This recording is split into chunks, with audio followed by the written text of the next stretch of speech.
part of hospitality is receiving. And I think, pride is something that I think we struggle with all the time for everything. I wouldn't make it just a hospitality issue. I mean,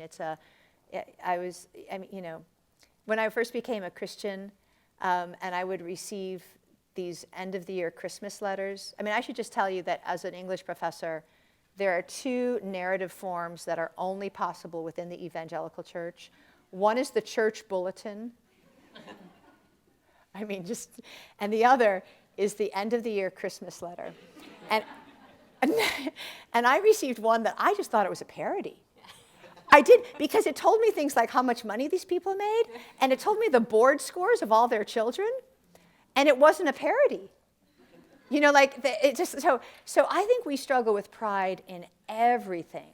But I would say my struggle with hospitality is more fear than pride. Probably my struggle with homeschooling is more pride. Like, you want to pray for me, but I would say I have more of a fear struggle with hospitality. And here's the thing I'm afraid of.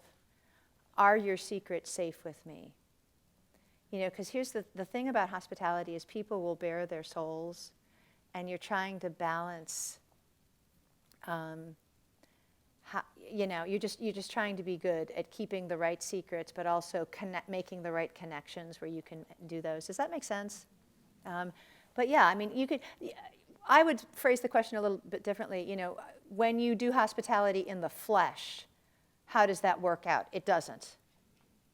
It doesn't. You cannot do anything in the flesh, even the things that you're skilled at. You must do it in grace, in the Lord, in prayer. And hospitality is like that too. It must be steeped with more prayer and Bible reading than it is chopping of vegetables. But I do meet a lot of people who spend a lot of time on social media. It's easy for me to reject it because I spend 0 time on social media. I am living proof that I can be eviscerated on social media and nothing happens to me. Except for that these prayer cards come to the church. I'm praying for you. I read what they're saying about you. So then I'm like, oh, something must be happening,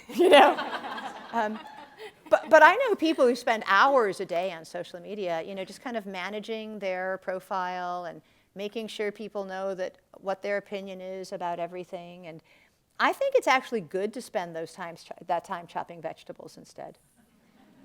I mean, really, I think Christians would get into less trouble if you peeled more potatoes. So there is something about hospitality that just puts you in enough grunt work that unless you're doing it in the flesh, I think you're good.